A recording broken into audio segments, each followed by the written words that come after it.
In the middle of a dark and stormy night, a mad scientist by the name of Frankenstein, with the help of his assistant Igor, conduct an experiment. Having stitched together the remains they gathered from the local graveyards, they hope to reanimate the corpse, to make it live again. They are successful, but the experiment results in the creation of a monster who is uncontrollable and escapes into the world to cause mayhem, destruction, and death. This was essentially what I knew of the story of Frankenstein before reading the novel, Frankenstein or the Modern Prometheus by Mary Wollstonecraft Shelley. Of course, now that I have read the novel, Shelley's tale is markedly different from these preconceptions that I had. Before reading the novel, I had seen the 1931 film Frankenstein, and that undoubtedly influenced my ideas of what the story was going to be about. But also, more generally, my preconceptions have been formed by the collective pop culture image that is manifested around the monster. Similar to my reading of Dracula when I was working on a previous video, the adaptation process from page to screen altered the source material significantly. However, the alterations between the film and novel of Frankenstein are much greater than the alterations between the film and novel of Dracula. Based on these preconceptions, I assumed that the novel would serve as a cautionary tale about the dangers of playing God. While there is an element of that to the novel, the story as I saw it also serves as an examination of isolation on the human spirit, if the monster is said to be human at all. And I think it's these two elements, the dangers of playing God and the isolation on the human spirit, are why the novel has had such a lasting impact on the history of literature and wider culture. Published on January 1st, 1818, Frankenstein or the Modern Prometheus is told in the first person by three speakers, all of whom are telling stories to other characters in the book. The first speaker is Robert Walton, who is writing to his sister Margaret from his voyage to the North Pole. Walton's journey is born of a desire to, quote, accomplish some great purpose. He is fulfilling a boyhood fantasy of his, something that his family don't condone. Yet, despite this foreboding, Walton strives to fulfill his dreams anyway, despite the dangers it would entail. While stranded, as the vessel is surrounded by sheets of ice, the crew witness a low carriage fixed on a sled drawn by dogs, passing towards the north, being guided by the shape of a man, but apparently of gigantic stature. The next day, they see a sledge in the sea with only one surviving dog, and a man who asks Robert where he's going before being let on board. Robert has the man move to his own cabin to recover. Upon questioning him, the man says that he was seeking one who fled from me. So at this point in reading the novel, I could rightfully assume that this man was Dr. Frankenstein, and he was chasing the monster that he had created. It must have been so exciting for Shelley's contemporaries who had absolutely no idea where this was going. Kind of made me wish I knew nothing about the novel before reading it, but there you go. Victor then becomes the second and main narrator for the remainder of the novel. Victor had been born into a wealthy family in Geneva. He tells us his family's story, how his father Alphonse married his friend's daughter Catherine after his friend fell into poverty and died. It was a different time. How his father's sister had died, leaving her husband to send their child Elizabeth to live with them because he wanted to remarry. How Alphonse thought that Elizabeth would make a lovely wife for Victor because it was a different time. He also talks about his childhood friend, Henry Carville, whose father was a friend of his father. Victor received a very good education and writes of his childhood as a positive one, despite the impending incest, because it was a different time. He writes about how, from an early age, he developed an interest in several esoteric and occult philosophers, something that he is ridiculed for by his university professor. It is at university that Victor begins to expand on his ideas. He, not unlike Robert Walton, is seeking something great. I had a contempt for the uses of modern natural philosophy. It was very different when the masters of science sought immortality and power. Such views, although futile, were grand, but now the scene was changed. The ambition of the inquirer seemed to limit itself to the annihilation of those visions on which my interest in science was chiefly founded. I was required to exchange chimeras of boundless grandeur for realities of little worth. Do you like my Swiss accent? I worked really hard on it. Victor spends 2 years in Ingolstadt University without going home to Geneva. He becomes interested in the question, whence did the principle of life proceed? This leads to the study of physiology, anatomy, and the natural decay of the human body. Then we arrive at the moment that the monster is created. Unlike the images conjured up in James Whale's films or even Young Frankenstein, Victor creates the monster in his student apartment alone. How can I describe my emotions at this catastrophe? Or how delineate the wretch whom, with such infinite pains and cares, I had endeavoured to form? His limbs were in proportion, and I had selected his features as beautiful. Beautiful!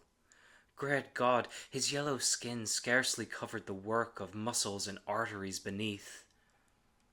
His hair was of a lustrous black and flowing, his teeth of a pearly whiteness, and these luxuriances only formed a more horrid contrast with his watery eyes that seemed almost of the same colour as the dun white sockets in which they were set, his shrivelled complexion, and straight black lips. It is this grotesque image of what Victor has created that will be the bane of the creature's existence. Throughout the rest of the novel, the monster will be shunned, attacked, screamed at just for the way he looks. Unable to bear the reality of the situation, Victor walks out of his apartment and to the streets of the town. He meets up with Henry Carville, who has arrived to attend university. When they return to Victor's apartment, the monster is gone. Victor and Henry live their lives at the university until Victor receives a letter from Elizabeth, and he makes plans to return home. However, before he departs, Victor receives another letter. William, Victor's youngest brother, has been murdered. Before arriving at home, Victor sees the monster in Geneva. It had been 2 years since the monster vanished from his apartment, and with that, Victor is plagued by the possibility that it was his creation that murdered his brother. Victor learns that Justine, a young woman who has been working in his home as a maid, has been charged with the boy's murder and is awaiting trial. The basis of Justine's conviction is the discovery of a photograph of Victor's mother, which William had on his person at the time he went missing. Although none of the Frankenstein family believes that Justine is guilty, and Elizabeth even speaks on her behalf in court, she is nonetheless found guilty and sentenced to execution.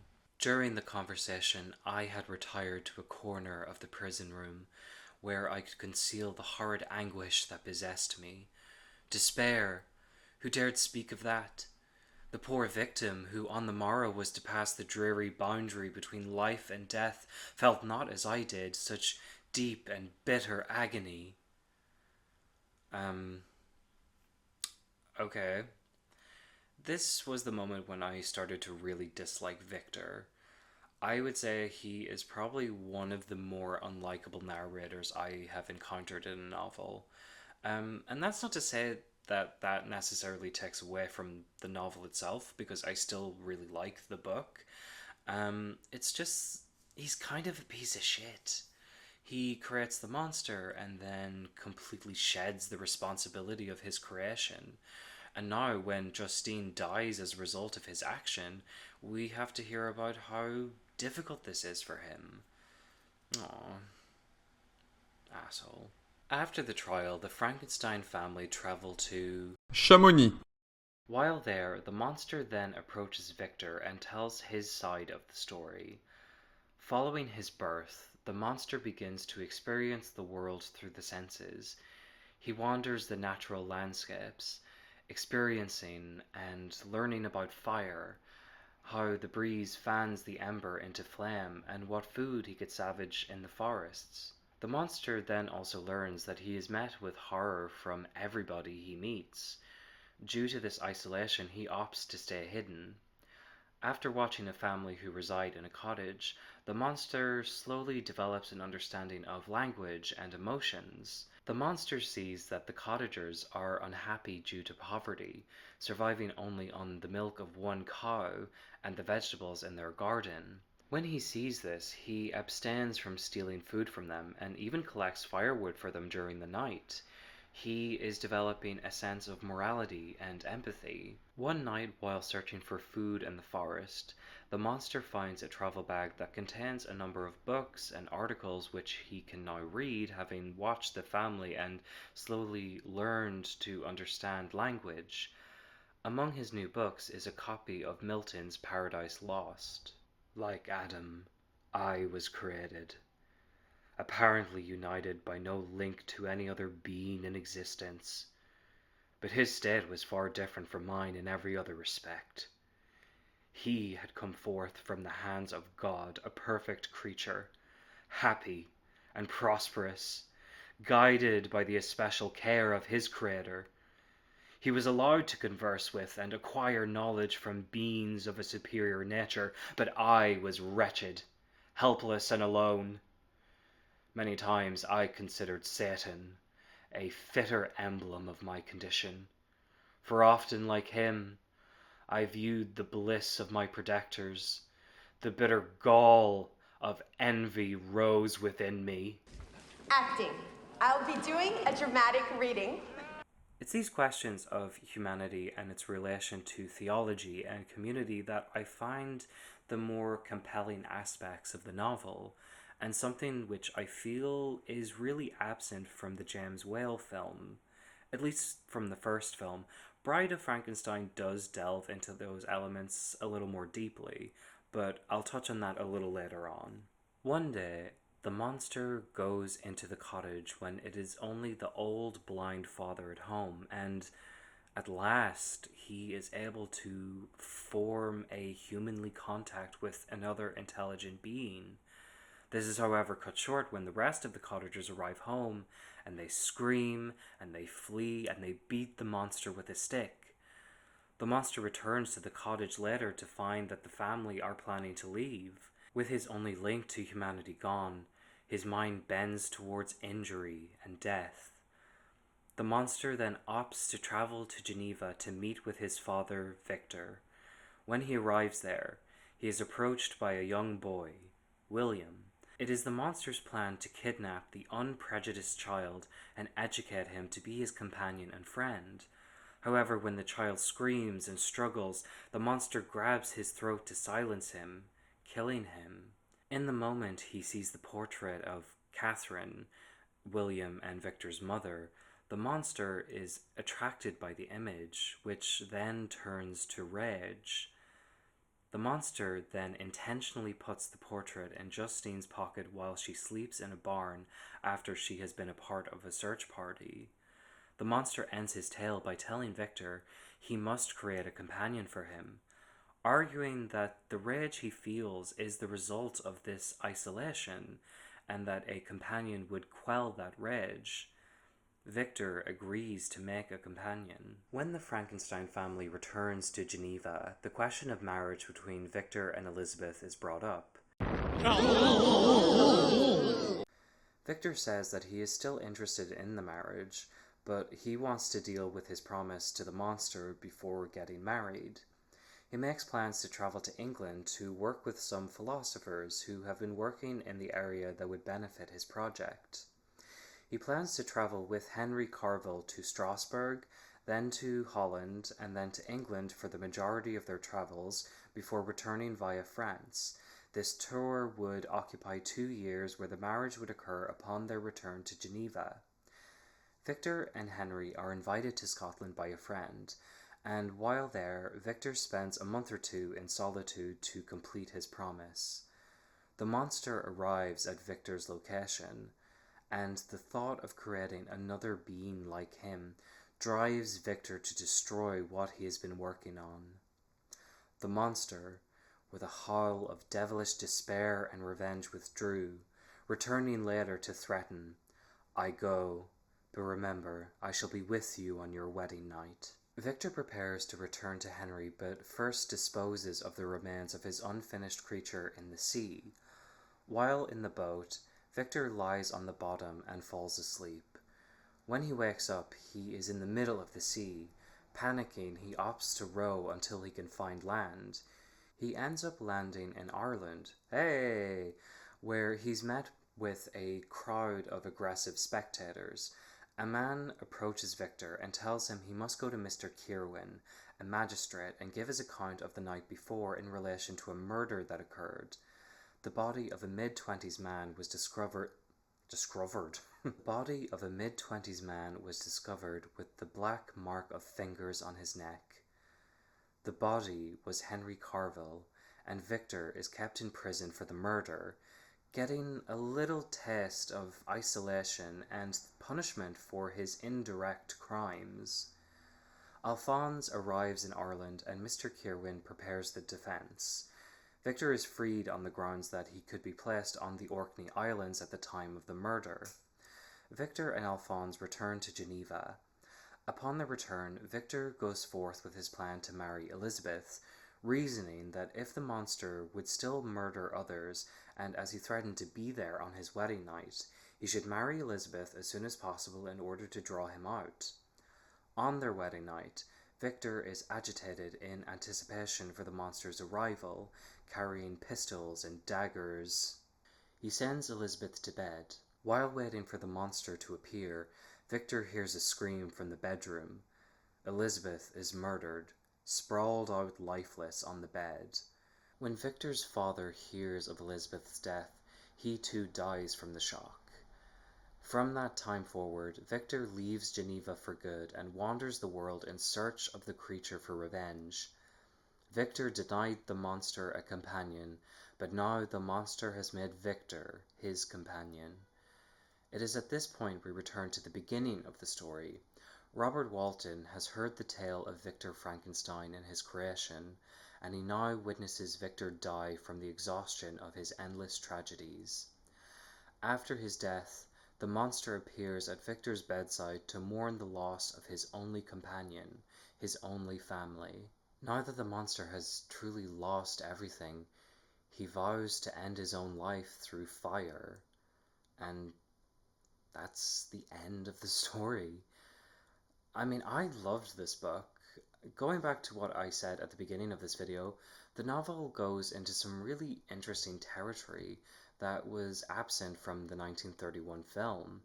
There have, of course, been countless adaptations of this novel, but I'm going to be using the 1931 Universal adaptation and its sequels as a jumping off point for comparison. My reason for doing this is that, like the Universal adaptation of Dracula, these films have had an enduring impact on the pop culture image of Frankenstein's monster.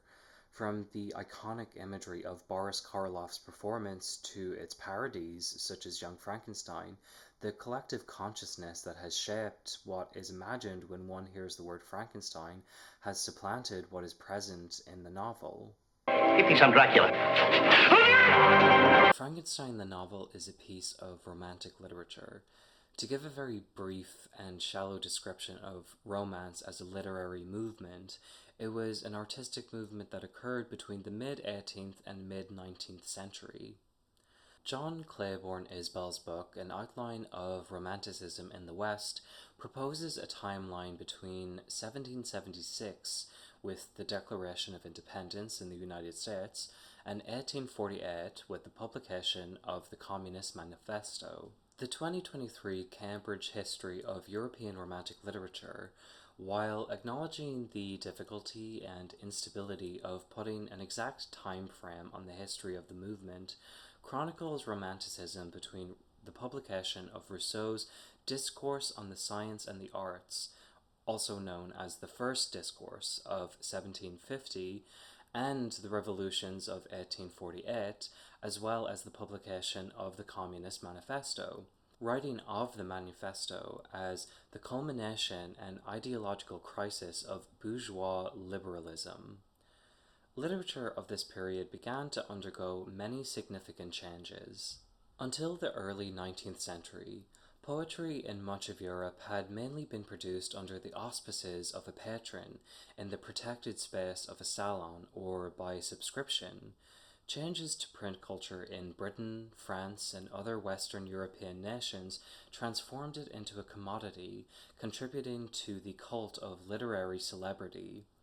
These included larger middle class reading audiences, cheaper printing technologies, an international market made possible through translation, but also piracy and various forms of marketing and merchandising, and the growing importance of periodical reviews, gift books, and magazines. The shifting modes of consumption in literature coincided with a number of burgeoning anxieties about the state of politics and military conflicts throughout Europe during this period.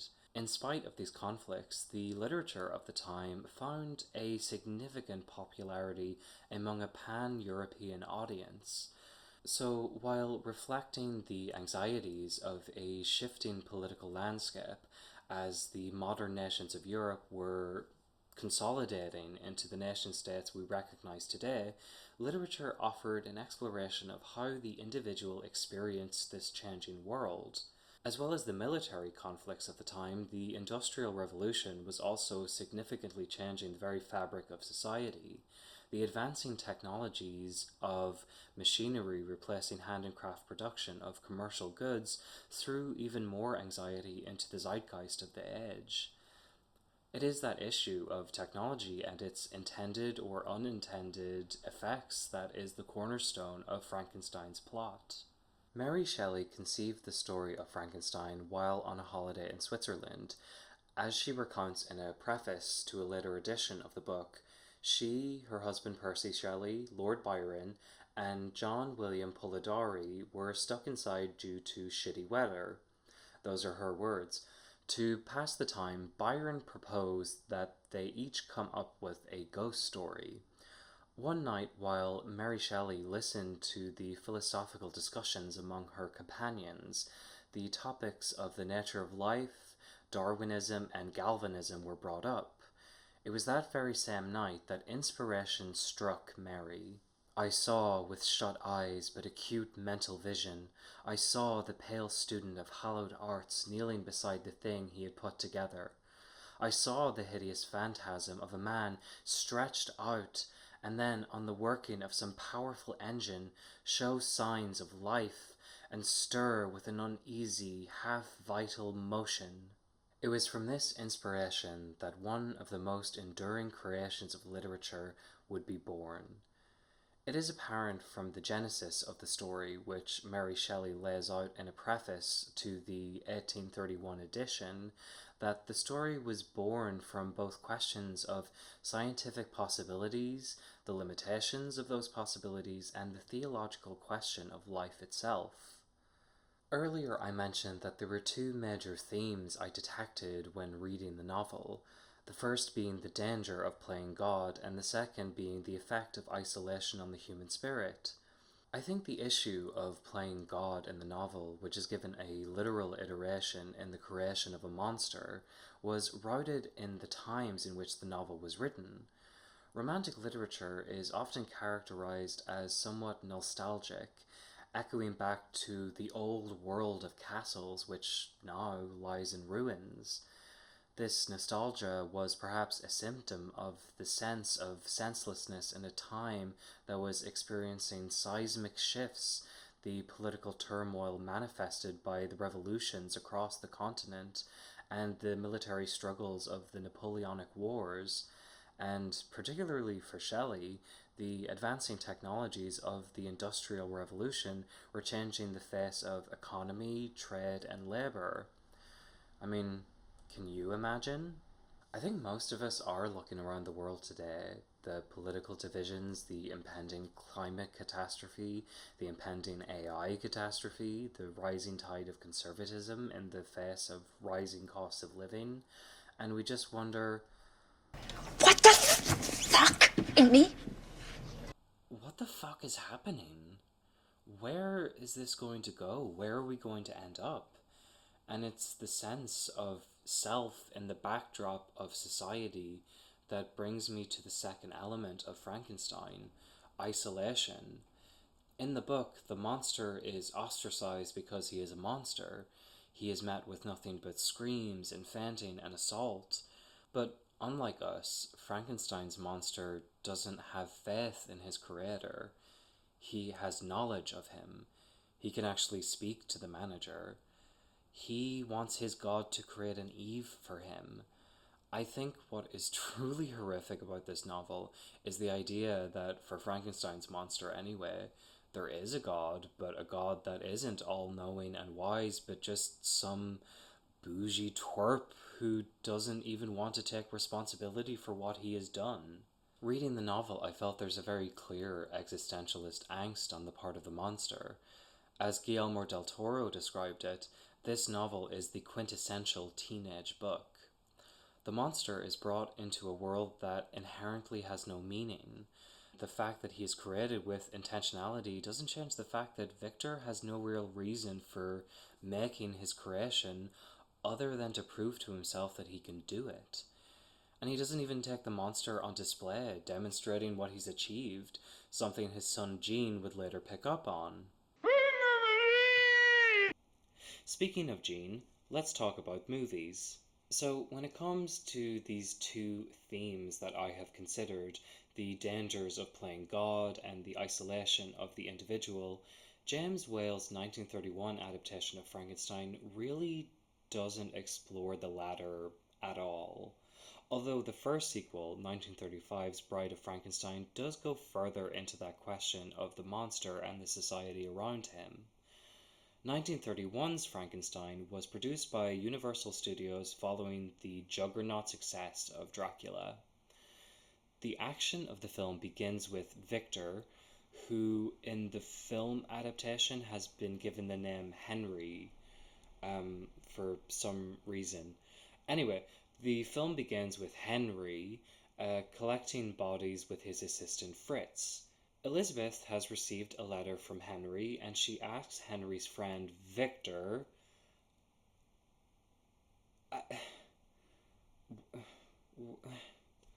why?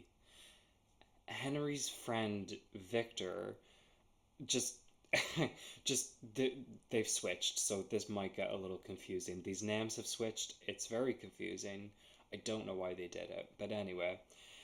Henry's friend Victor and Elizabeth discuss what he could possibly be up to. They decide to go and speak with Henry's professor at the university to see if they can get to the bottom of what is happening. Meanwhile, Fritz is sent to fetch a brain for the monster. When he steals the normal brain, he accidentally drops it on the floor. It's just a little dirty. It's still good. But after dropping it, he opts to steal another brain. An abnormal brain. A criminal brain. It's a perfectly good brain, Doctor. Well, you ought to know. It came from your own laboratory. The brain that was stolen from my laboratory was a criminal brain. Abby someone. Abby someone. Abby who? Abby normal. What I personally kind of find annoying about this addition to the film from the novel is that the monster in the film is set up with a criminal brain, assumedly to suggest that the monster is predisposed to the violence that he later exhibits. And in my opinion, that definitely undermines the second theme of isolation entirely. But even within the context of the film itself, I don't think it actually makes that much sense. In one of the most famous scenes of the film, when he's playing with Maria and they're throwing flowers into the water, making boats, he picks up Maria and tosses her into the water, accidentally killing her. But his reaction to this, when he throws her into the water, suggests that he actually lacks the intelligence to fully understand that, oh, if I throw this child into the water, that is dangerous. Whereas the novel arguably suggests that it is the isolation and ostracism that has driven the monster to violence. The choice of using Abby Normal's brain suggests that it is a biological predisposition to violence in the creature. Of course you'd say that. You're the brain pan of a stagecoach tilter. 1931's Frankenstein is really lax on the issue of the monster and society, and instead really leans into that question of playing God. When Elizabeth, Victor, and the professor arrive at the castle, they watch Henry conduct his experiment successfully. It's alive! It's alive! It's alive! After the monster has awakened, we see Fritz continuously provoke the monster with torches and whips, and then the monster kills Fritz by hanging him, which honestly, yeah, what did they expect? The professor and Henry knock out the monster with a serum before Elizabeth, Henry's father, Baron Frankenstein, and Victor arrive. When the Baron takes Henry home, the professor says he will destroy the creature. However, the creature awakens on the operating table and escapes. Back at home, Henry and Elizabeth are getting married and the whole village is celebrating. Elizabeth notices that something is wrong when the professor doesn't arrive to the wedding. Henry tells her that it's just all the excitement and preparation, because who wouldn't be excited about marrying this piece of shit? Victor tells Henry that the professor has been murdered, so yeah, Elizabeth was actually right. But Henry resorts to locking Elizabeth in her room to keep her safe. It's just like, that's kind of weird, but okay. But while she's locked in her room, the monster arrives and she screams, alerting everyone in the house. When everyone arrives back to the room, Elizabeth is sprawled on the bed, similar to how her murder is described in the book, but she is still alive. However, after this moment, Maria's father arrives through the village with the body of his drowned daughter.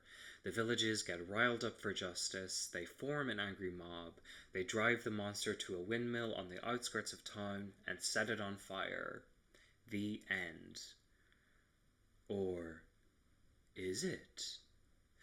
1935's Bride of Frankenstein, also directed by James Whale, follows up the events of the previous film, with a scene of Mary Shelley delivering a previously on for Percy Shelley and Lord Byron.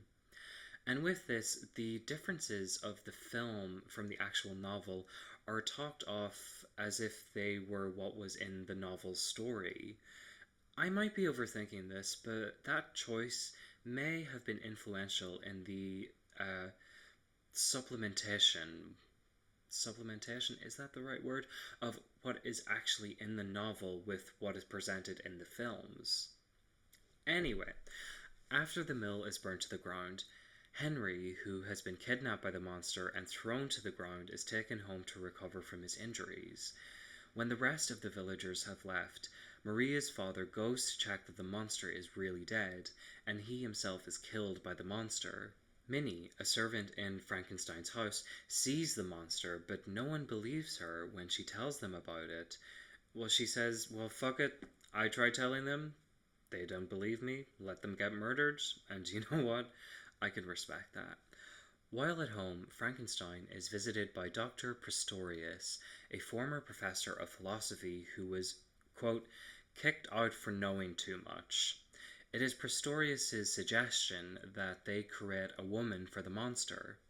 Meanwhile, the monster in this sequel follows a trajectory that is closer to that in the novel. He spends the majority of this film roaming the forest, and while he's there, he runs to the house of a hermit whose music enchants him. And this scene between the hermit and the monster is actually kind of sweet.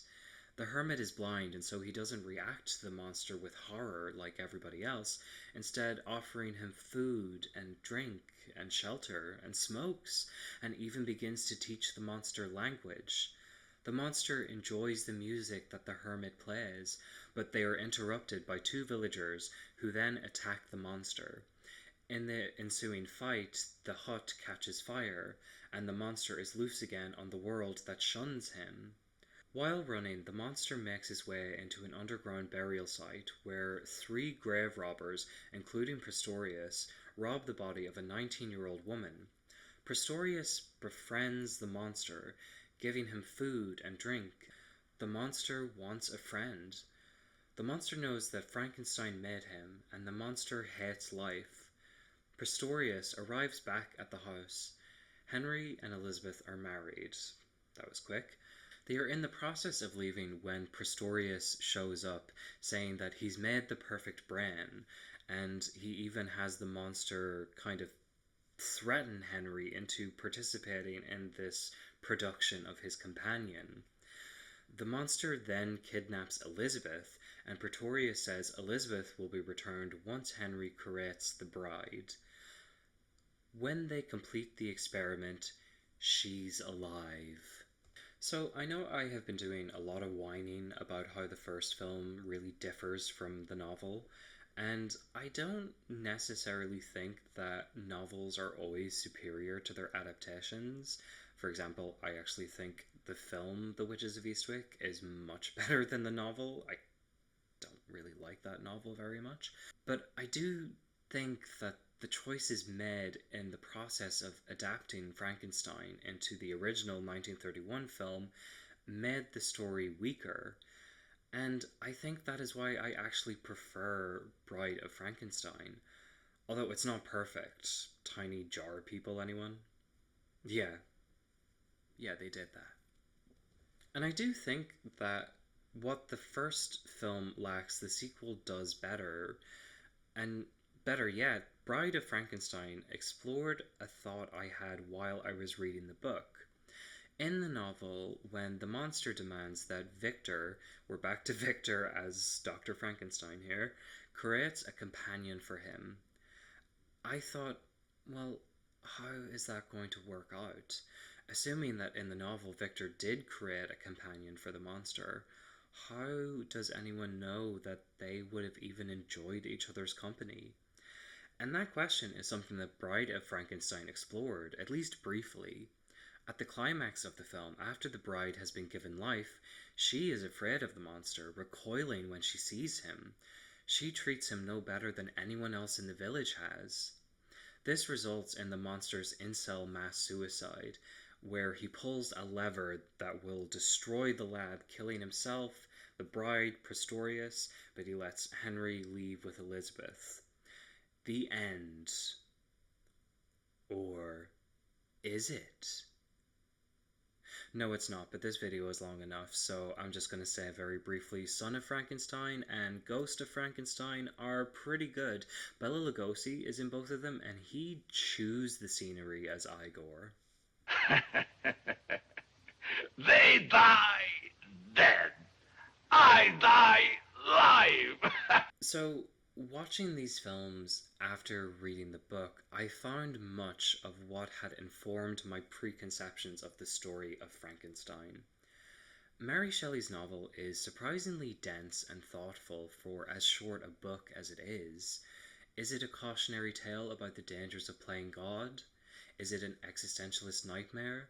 A warning about the human condition's drive to seek out our own destruction through the inadvertent effects of technology? Or is it just a fun romp based on a contest to see who could write the best ghost story?